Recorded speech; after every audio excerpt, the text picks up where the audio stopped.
Bueno, yo les decía recién que vimos hasta recién lo que era el diseño del producto y cómo ese diseño del producto de alguna manera también después tenía relación con el diseño de puestos de trabajo. Cómo de alguna manera hay como una zona de transición, uno piensa en el producto y ese producto lo puede extrapolar también al puesto de trabajo y cómo el puesto de trabajo eh, influye en la capacidad o en la productividad de la persona. Yo les tiré un montón de conceptos medio rápido, pero para que ustedes lo tengan en cuenta a grandes rasgos al diseñar su emprendimiento, su producto, por un lado, en particular los que están diseñando, por ejemplo, una herramienta de mano, ahí sí van a tener que buscar alguna tabla de dimensiones de la persona y demás para ver si el producto es acorde con la mano de una persona, por ejemplo. Y después, cuando diseñan el layout de la empresa, van a tener que tener en cuenta la distribución de la empresa para que sea cómoda, el tamaño de las habitaciones, la ubicación de los escritorios y demás, para mínimamente cumplir con cuestiones que tengan que ver con la ergonomía aplicada a puestos de trabajo. Y llegamos a el ambiente acústico, cómo el ruido puede interferir o no en una persona. El ruido se compone de dos cosas, digamos, el volumen y la frecuencia. La frecuencia sería cuánto vibra, por así decirlo, que es lo que nos hace vibrar los tímpanos, es lo que uno le genera más o menos salud. Los ruidos muy, muy fuertes hacen que el oído interno vibre muchísimo y eso es lo que duele o puede generar un daño, a veces hasta irreversible, en la audición de las personas. Acá hay una tablita de la cantidad de cosas que le pasa a una persona cuando aumenta el ruido en el puesto de trabajo o en un lugar. Incrementa la presión sanguínea, aceleración del ritmo cardíaco, contracción de los capilares de la piel, incremento del metabolismo, lentitud en la digestión, incremento en la tensión muscular, afectación del sueño, en fin, son muchas las cosas que pueden afectar a una persona el hecho de que esté expuesto a sonidos por encima de lo que sea normal. Hay diferentes tablas que te pueden dar una idea aproximada del volumen y del efecto que causa sobre una persona. 50 decibeles a 2 metros de distancia sería 50, 60 decibeles, que sería un ruido estándar, sería una persona hablando normalmente a 2 metros de distancia. Cuando esa persona se pone a gritar un poco más, ya empieza a subir hasta los 70, 80 decibeles, puede llegar a subir. Cuando ya está muy enojada la persona, eso ya es casi 80, 90 decibeles, y una persona gritando a más no poder la canción de la cancha, ya sería 100 decibeles. Siempre pensando en una persona que está a 2 metros de distancia, ¿no? Como para tener una referencia rápida de cuánto es. Todo entorno laboral debería estar por debajo de los 50 decibeles, el ruido ambiente, para que no genere efecto dañino sobre la persona. Bien, ¿saben qué es esto? ¿Alguien lo vio? ¿Sabe de qué se trata? ¿Sabe qué es? ¿Esas no son paredes acústicas? Claro, sí, esas paredes están acustizadas justamente para neutralizar el sonido. El sonido básicamente son ondas, las ondas se mueven por el espacio y si uno en las paredes pone puntas, neutralizas las ondas y vas neutralizando todos los sonidos. Estas cámaras que tienen estas paredes están trabajadas así, se llaman cámaras anecoicas, porque están diseñadas de tal forma de que adentro de esa cámara el sonido es cero absoluto, no hay ningún tipo de sonido. Y créanme que es horrible entrar en una cámara de estas, porque, o sea, que no hay ningún tipo de sonido, porque uno empieza a escuchar los sonidos del propio organismo que nunca había escuchado en su vida. Te empezás a sentir mal, empezás a sentir el ruido de la sangre, de las tripas. Es asqueroso, es realmente muy, muy feo. Si nunca han entrado en una cámara anecoica, es bastante desagradable entrar. Eh, Profe, ¿no sí, es la misma la que te hacen los estudios, que te hacen audiometría y demás? claro, pero Yo- a ver, en las audiometrías las paredes están acustizadas y la supresión del sonido es muy poca comparada con estas cámaras anecoicas en donde el sonido es cero. Entonces, el único sonido que se escucha es el de tu propio organismo, te escuchas vos mismo realmente, es muy feo. El sonido cero o lograr el total aislamiento acústico tampoco es sano, tiene que haber un cierto ruido ambiente, si se quiere, para que uno pueda trabajar correctamente. También, por otro lado, si uno trabaja en un lugar en donde hay mucho nivel de ruido, tengo que pensar en alguna forma de aislar el entorno laboral para que los ruidos no afecten a esa persona.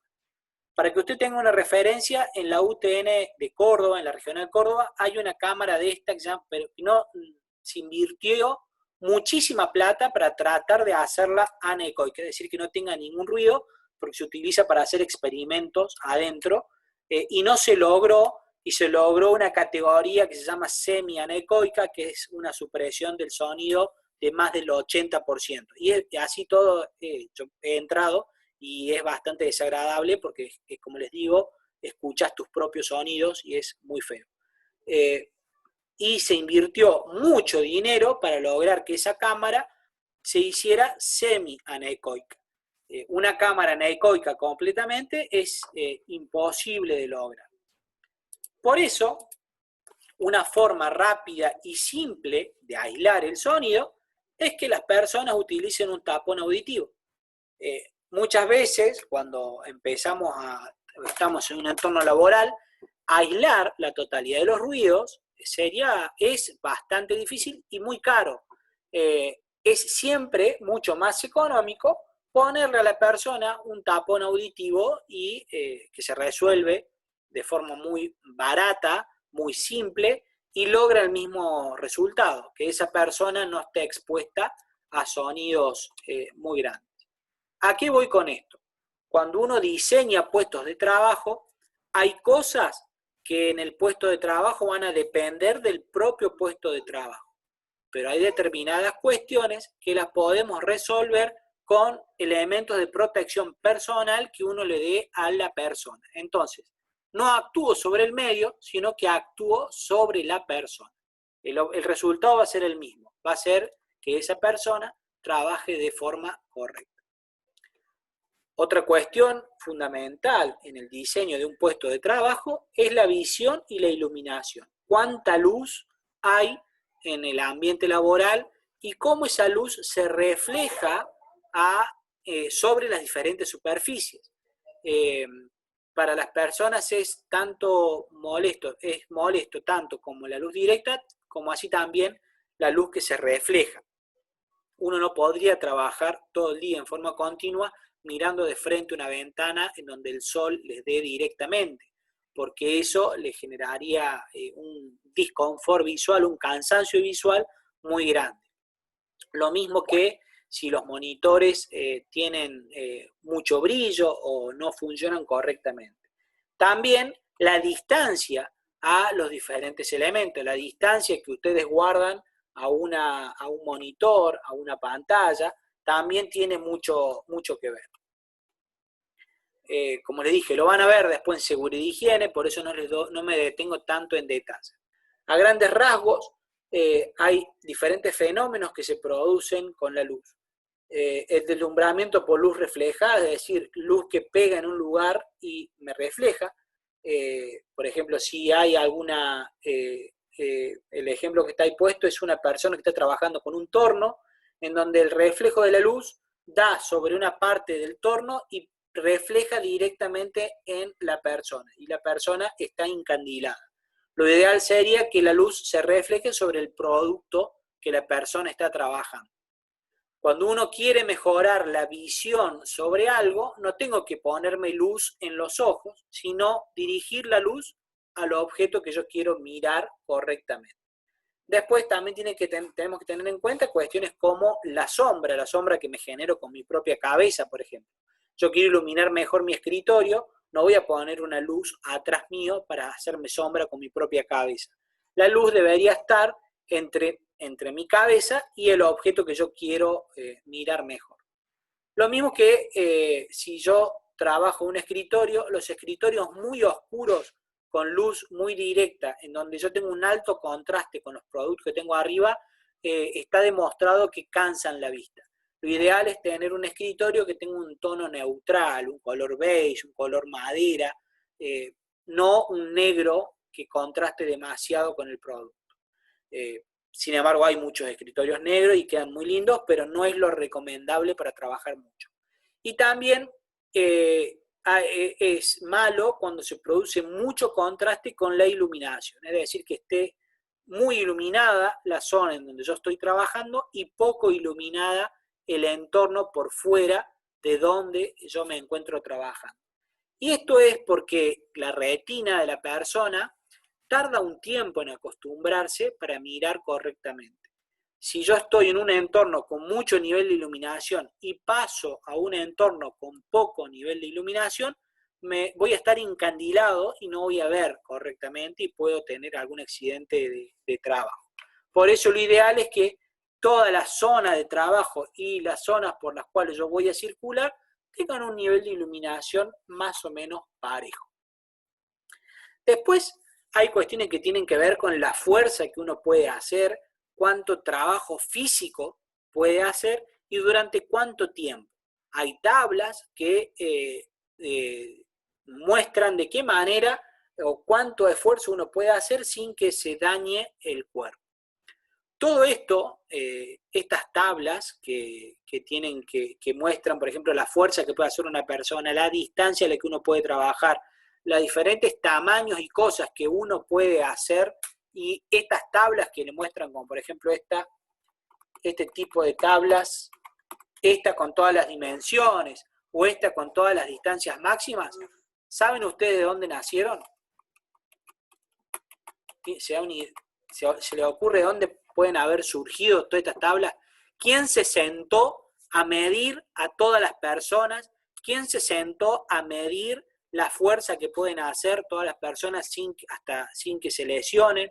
¿Cuánta carga pueden levantar? ¿Cuántas repeticiones? Etcétera, etcétera. Todas estas tablas que dieron origen a la ergonomía actual, nació a partir de los nazis y los campos de concentración. Los nazis, con los diferentes campos de concentración, fueron los primeros en medir todo el tamaño de los cuerpos de las personas y las distancias a las cuales pueden trabajar y la fuerza que pueden hacer en cada uno de los planos de trabajo.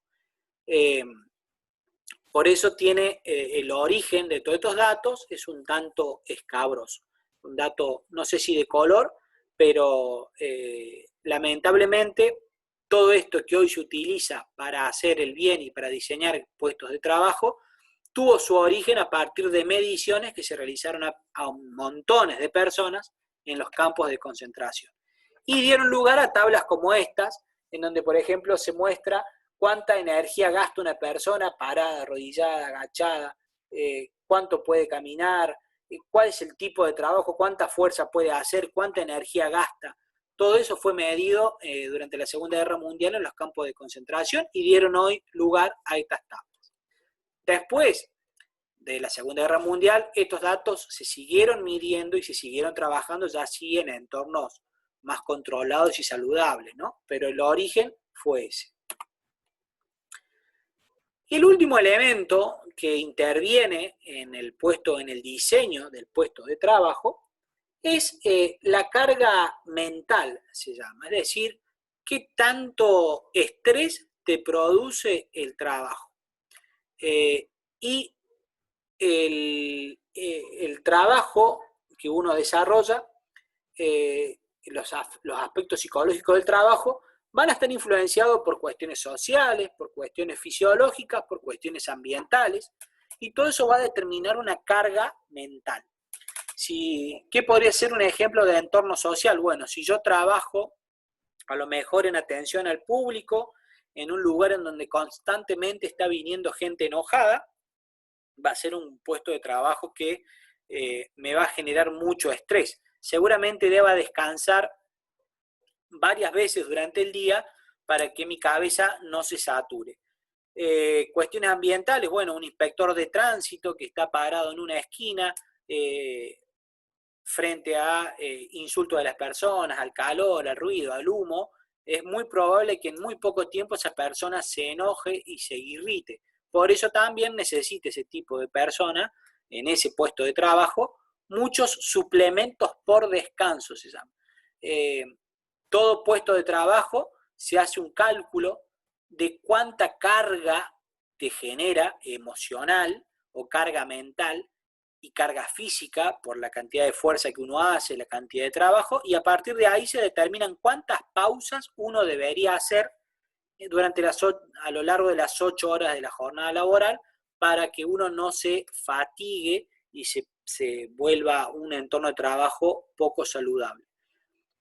En los call centers, por ejemplo, deberían tomarse una pausa cada 20 minutos. No sé si lo hacen o no, pero debería ser así para que una persona que está todo el día hablando por teléfono en un call center no se vuelva loca, básicamente. Y es toda una ciencia buscar ese equilibrio entre la carga de trabajo que yo le asigno a la persona y la capacidad que esa persona tiene para hacer frente al trabajo. No todas las personas tienen la misma capacidad para hacer frente a un determinado trabajo. Como así, por esa razón, hay que, a partir de la capacidad nominal o de la capacidad promedio de todas las personas, uno tiene que ir dosificando la cantidad de trabajo que uno les da. Es difícil de hacer, es cuestión de encontrar el equilibrio, pero es la única forma de lograr que esa persona no se ponga mal. ¿Y por qué hay que buscar un equilibrio? Porque si yo le doy poco trabajo a una persona y esa persona está muy capacitada, esa persona se va a sentir mal porque va a estar desmotivada, se va a sentir subestimada y van a decir, che, al final estoy todo el día acá y mi trabajo es muy poco lo que hago, no vale para nada, o no me tienen en cuenta. En cambio, si me voy para el otro lado, también es negativo, porque esa persona va a decir, che, la verdad que no doy abasto, me dan mucho más trabajo del que puedo hacer, y también se va a terminar fatigando. Entonces, por eso es que hay que buscar un punto de equilibrio entre la cantidad de trabajo que se le asigna a una persona y la capacidad que esa persona tiene. Hasta acá, todos los conceptos principales que tienen que ver con ergonomía aplicada a diseño del producto y ergonomía aplicada al trabajo. En tiempo estamos bien, faltan unos minutitos. Voy a dejar de grabar. Total, ya con esto la clase ya está.